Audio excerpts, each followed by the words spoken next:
viendo Aportando RD y hoy traemos un tema bien interesante como es el de la salud mental. Estuvimos con la licenciada Marisela Mendoza y en este bloque pues vamos a estar con el doctor Miguel Ángel Cordero, quien es psicólogo, terapeuta y también nos va a tratar un tema sobre la familia y el entorno familiar, doctor. La familia es un sistema compuesto por una serie de subsistemas, dentro de los cuales tenemos el subsistema parental, los padres, pero que forman a la vez el subsistema conyugal, que es la pareja. Pero tenemos también el subsistema filial, que son los hijos. Pero tenemos el subsistema fraterno, que son la dinámica relacional entre los hermanos. La difusión en uno de los subsistemas puede crear una difusión en todo el sistema, porque su nombre lo dice, es un sistema. Y cuando falla un subsistema, el sistema tiende a generar convulsión. Es como cuando nos falla a nosotros, tenemos un problema de los riñones, que es un subsistema del sistema del cuerpo, se refleja en otro subsistema a través de dolores de cabeza, de fiebre. Eso es la familia. La familia es un sistema que cuando le duele la cabeza a un subsistema, hay una fiebre, por otro lado hay un problema. Y esos problemas se detectan a veces a tiempo, pero otras veces se detectan ¿Quién de una manera es el sistema de la tardía. familia? Dígame, ¿los padres de familia, la cabeza de familia o el Estado? ¿Cómo lo vamos a hacer? A ver. No, es que hay que ver. Yo te hice una pregunta esta tarde. Sí. Te digo, ¿tú entiendes que la familia tiene enemigos? Ese fue el debate. Ese fue el que habló, el que abrió el debate entre usted y yo. Yo te hago la pregunta en el aire. ¿Tú entiendes Sí. que la familia tiene enemigos? Tiene varios enemigos. Para ti, ¿quiénes son los enemigos de la familia? Bueno, identifique usted primero. Fíjate, la familia tiene enemigos endógenos, es decir, a lo interno, pero tiene enemigos exógenos, a lo externo. Dentro del esquema de los enemigos internos, el mismo sistema familiar es su propio enemigo. ¿Por qué? Porque cuando un subsistema, que es el subsistema parental, no funciona adecuadamente a través de la imposición de límites, era lo que decía la doctora, las reglas, qué se hace y qué no se hace. Ese es el subsistema que fundamenta lo que es la categorización de la familia, que dice lo que se hace, lo que debe hacerse y lo que no se debe hacer. Entonces, hay que negociar dentro del sistema familiar, dentro de lo que no se puede hacer, dada, valga la redundancia, cuáles son las implicaciones que puede, cuáles son las consecuencias cuando se hace algo que no se debió hacer porque se violentó un límite o una regla. Por eso nosotros hablamos de familias disfuncionales. Y las familias disfuncionales son aquellas familias donde no se conocen los límites. Hay familias donde los límites son flexibles.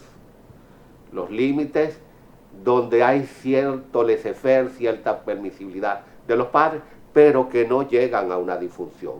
Entonces, en ese esquema familiar, los padres llega un momento que cuando ven que uno de los subsistemas quiere ir por su lado, lo jala a capítulo y dice, no, espérate. No puedes llegar a las 2 de la mañana, no puedes llegar a la 1 de la mañana, porque yo estoy aquí a las 9 de la noche. Que tengo 18, que tengo 19, sí, pero todavía dependes de mí.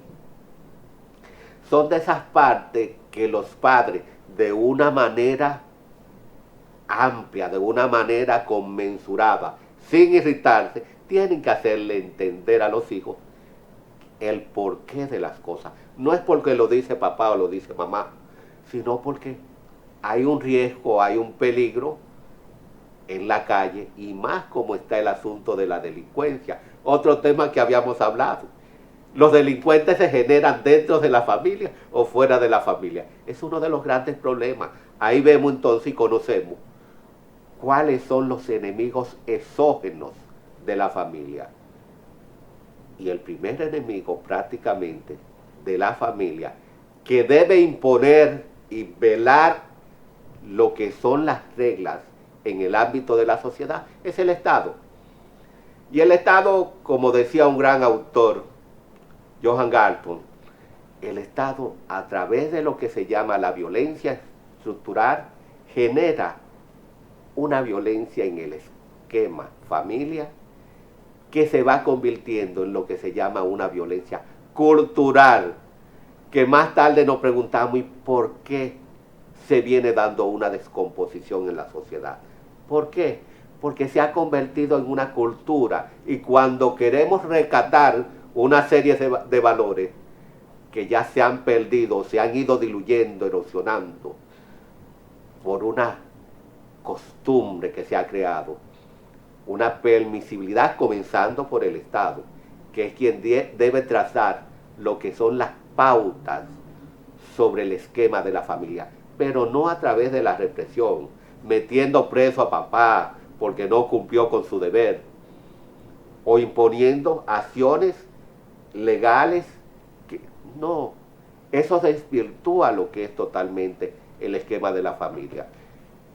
El primer padre que tiene una familia es el Estado, y la primera madre que tiene una familia es el Estado. ¿Por qué?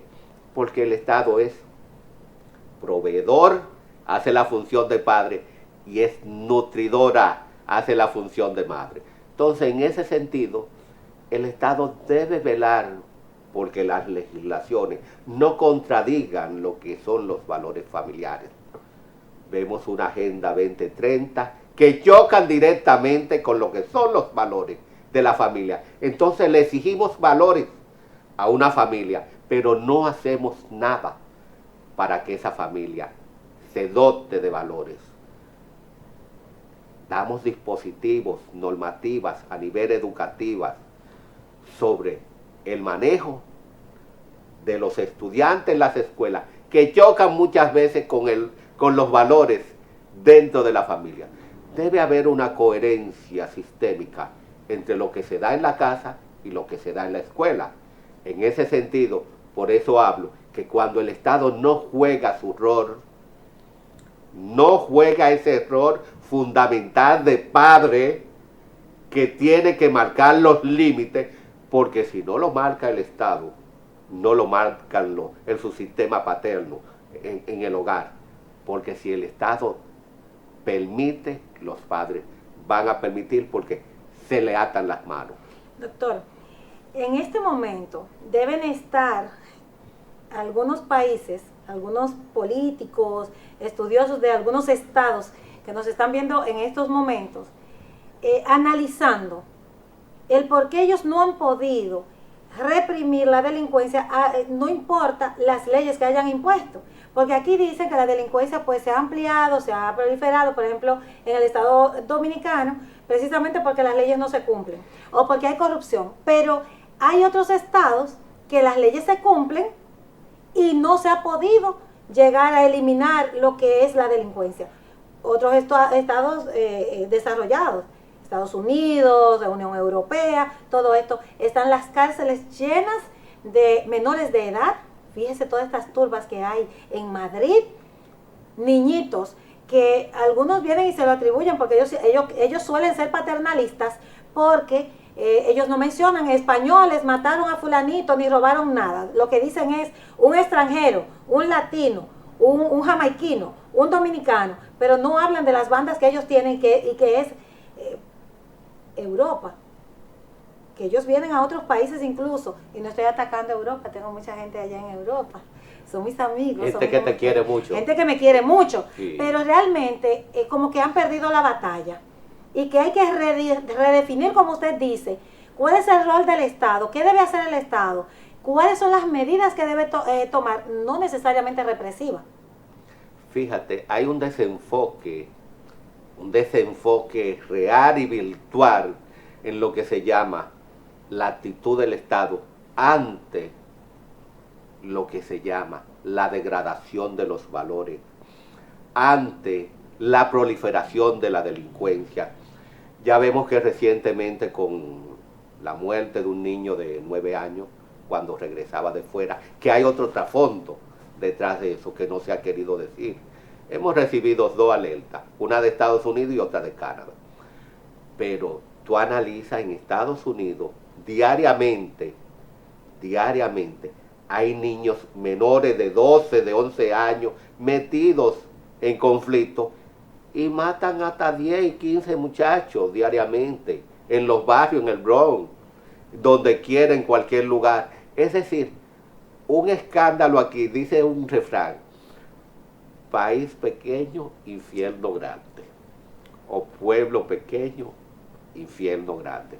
Entonces, es muy notorio en países pequeños como estos ver que la delincuencia que prolifera es tan dañina, es tan perjudicial, pero no todo se puede resolver con leyes impositivas que sancionen y que regulen, porque de leyes estamos llenos. Tenemos todos los tipos de leyes que puedan impedir lo que es la delincuencia. Ahora, el Estado ha determinado dentro del factor social cuáles son las necesidades que son su responsabilidad y que no está llevando a cabo. Porque el problema no es ponerle a los muchachos a hacer deporte para que se olviden de la delincuencia. Y cuando llegan a su casa que no tienen la comida, que no encontraron el caldero virado, si es que hay caldero, porque muchas veces ni caldero hay, porque no hay para comprar el caldero.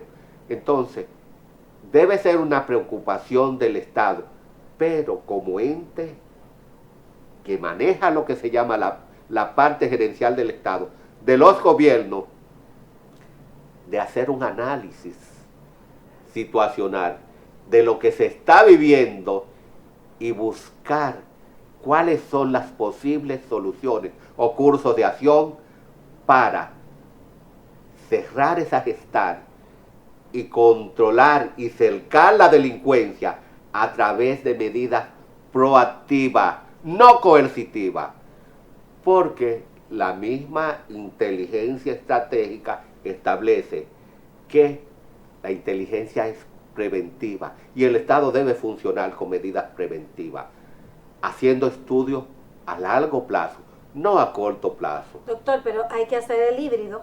Para los que ya están, entonces la que es represiva, y la que es preventiva para los que aún no han llegado. Porque si usted se pone a, por ejemplo, a comparar, la población ha subido, o sea, ha crecido, la población, la situación demográfica ha subido en todos los países. Y asimismo, en esa misma proporción, o quizás un poquito mayor, la delincuencia. Entonces, usted sabe lo que usted está provocando con este tema, que los países que están viendo este programa pongan en sus agendas este tema, porque yo no lo he visto en ninguna agenda. Se habla de agenda económica y de todo esto, pero se ha podido plantear en una mesa de gobiernos, de jefes de Estado, el problema de por qué la delincuencia nos está arropando, por qué las bandas están resurgiendo a nivel mundial. O sea, no es solo República Dominicana, es en Europa, es en Estados Unidos, es por allá, es en Rusia, es en todos los países. Si tú analizas todo esto, se enmarca dentro de lo que yo te expresé hace un momento, la descomposición a nivel política que han sufrido los estados a través de sus gobernantes, sin importar el país que sea. Hay una descomposición, una erosión, una degradación del aparato político que ha conllevado precisamente a que degrade el aspecto social. ¿Por qué? Porque en vez de preocuparse por el aspecto social, se están preocupando por el aspecto personal e individual. Es decir, que en vez de colectivizarnos, nos estamos individualizando. Vivimos en una sociedad totalmente individualista, donde los gobernantes tienen una mentalidad cortoplacista de 4 o de 5 años y trabajan para 4 o 5 años pensando en una reelección y en las medidas que puedan tomar a corto plazo, no a largo plazo, porque no le interesa. Y los problemas sociales no se resuelven a corto ni a mediano plazo, se resuelven a largo plazo, con proyectos de nación y sobre todo hay que negociar con los diferentes sectores sobre no las necesidades que tiene, sino cómo vamos a resolver las necesidades. Pero si vemos la degradación del aparato político, esa degradación pasa al factor social. Pero no solo eso, que esa degradación del factor social viene de una degradación del factor económico, porque cuando usted tiene el dinero, ya sea a través de préstamos, lo que sea, y no lo invierte donde debe invertirlo, en el factor social, hay convulsiones, hay degradación, hay conflicto, hay problemas, y esos problemas tienen un costo, un costo. No importa el estado, el país que sea, uno debe estar consciente de que la planificación estratégica debe tener un proceso institucional. Por ello nos preguntamos, ¿por qué no se crea un ministerio de la familia? Cuando tenemos un ministerio de la mujer, tenemos un ministerio de la juventud, pero tenemos un ministerio de la mujer que recoge a la mujer y recoge a la niña, pero no recoge al niño, al varón. Es decir, que anda suelto por ahí, el varoncito, que lo parió una mujer. Entonces, ese no tiene cabida en ningún lugar. Y yo que he estado trabajando proyectos sobre algunos temas, empecé a trabajar un proyecto sobre el Ministerio de la Familia. Y dije, dentro del Ministerio de la Familia se puede crear un viceministro para la mujer, un viceministro para la juventud, un viceministro para el hombre y un viceministro para los envejecientes, como tú y como yo, que no hemos llegado ahí todavía. Así mismo es. Y déjeme decirle algo, que cuando usted planteó este tema, yo dije, esto es para pensar. Esto es un aporte a nivel mundial, porque lo que afecta a Estados Unidos, mire cómo impacta en República Dominicana. Claro. Ese niño vino de viaje de Estados Unidos, pero ya aquí lo estaban esperando para ultimarlo. Entonces, lo que pasa en España también afecta a la República Dominicana, porque a veces hay dominicanos que están involucrados en aquellas gangas. A veces llegan niños de un campo de la República Dominicana, pero donde van a aquel barrio, a España, a Madrid, a donde sea, cualquier espacio de Europa, se encuentran entonces con un nicho donde él desarrollar lo que ya quizás traía de aquí. Yo soy dominicano, llegó el dominicano con sus técnicas de la República Dominicana a aplicarla allí. O sea, esto es de pensar por los estados, por los gobiernos, esto debe ser replicado. Y cuando usted habla también del Ministerio de la Familia, siempre me ha llamado la atención de la violencia intrafamiliar, los abusos, las violaciones, la falta de vigilancia que hay de los estados con este caso, porque fíjese bien que si hubiese, por ejemplo, una trabajadora social en un entorno donde pudiera quizás ver en la escuela, en la iglesia, en el equipo de béisbol, o sea, en el deporte, y en el propio hogar una denuncia, o que la maestra pueda encontrar dónde expresar que esa niña cambió de actitud, que bajó en las notas, o que le dijo a una amiga que está siendo violada, precisamente algo crudo, por su propio padre, por el padrastro, por el hermano, por el tío, que muchas mujeres lo están viendo ahora, por el vecino, por aquel que va a instruir y a rezar con los familiares, porque las personas que violan, las personas que matan, las personas que maltratan, son los cercanos, no son los extraños. Mira, yo te voy a decir algo. La inquietud mía en la formación de lo que es el Ministerio de la Familia es precisamente para velar por esas disfunciones que se dan, no solo en el esquema familia, sino que este ministerio incluso puede ser un termómetro para lo que es la educación y la formación de los jóvenes, porque si no tenemos jóvenes bien instruidos, no vamos a tener buenos ciudadanos. Entonces yo me digo lo siguiente, tenemos enemigos pagados de la familia.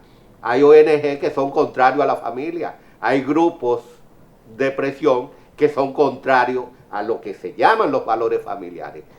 Si no le quieren poner Ministerio de la Familia, pónganle Ministerio del Amor, en honor a una obra de George Orwell que habla sobre el Ministerio del Amor en 1984, esa obra, una distopía de George Orwell. Pongámosle el Ministerio del Amor, pero trabajemos ese ministerio, trabajemos una entidad, una institución que sea una coyuntura, un brazo de poder para resolver una serie de problemas, de valores, de formación, pero sobre todo de rescate de nuestros niños, niñas y adolescentes de una manera sistémica. Entonces, eso que tú acabas de decir de las gangas y eso, son productos de vacíos existenciales que tienen esos menores, de que no están protegidos, no se sienten protegidos por un sistema familiar que sea adecuado y buscan a papá y mamá en esas agrupaciones que se sienten protegidos, defendidos, porque ni lo defiende el Estado ni lo defiende la familia. Entonces, ¿quién lo va a defender? Un grupo, una pandilla que tienen códigos de honores.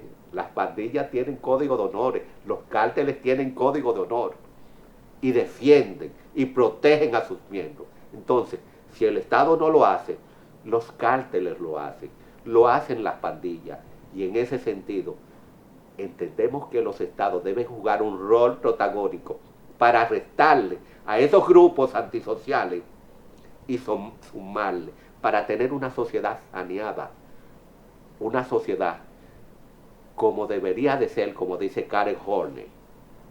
Entonces, tenemos que trabajar duro, trabajar fuerte para eso, pero para eso estamos, porque el momento del descanso llegará, cuando Dios así lo permita, cuando Dios lo quiera. Pero mientras tanto, vamos a empoderarnos, vamos a trabajar con fe, los presidentes, sin importar el país al que pertenezcan. Óigame, esto es un llamado. Preocúpese por la familia. No se lleve de las agendas 2030 y de una serie de entidades que buscan desbaratar lo que es el sistema familiar. Vemos a nuestro hermano país de Haití, un desastre lamentablemente. Quisiéramos hacer algo, pero es difícil, porque es una estructuración étnica que no se acopla a una solución sistémica. Pero algo hay que hacer. Si no nos queremos ver, República Dominicana, en ese espejo, tenemos que tomar la decisión hoy. Y aportando RD le lleva esta sugerencia al gobernante del Estado Dominicano para que tome cartas en el asunto y podamos salvar nuestra juventud. Sí, nosotros nos vamos a una breve pausa comercial y retornamos con más.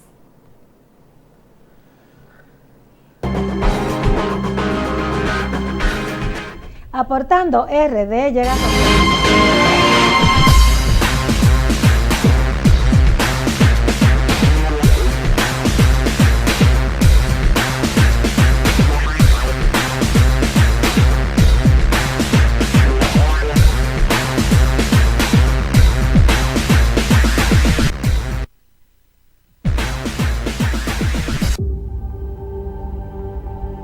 Para prevenir el cólera, se recomienda lavarse las manos con agua y jabón después de ir al baño y antes de cada comida. Consumir alimentos bien cocidos y preparados con agua potable. En todos los casos, para mayor cuidado, hervir el agua antes de consumirla. Si tienes evacuaciones diarreicas acuosas varias veces al día, mantenerte bien hidratado y acudir inmediatamente al centro de salud más cercano. Protégete del cólera. Juntos contra el cólera. La prevención es un asunto de todos. Ministerio de Salud Pública. Nuestros servicios más cerca de ti.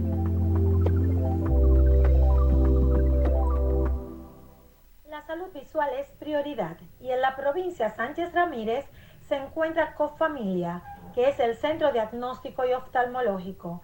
Contamos con un equipo especializado y con un personal altamente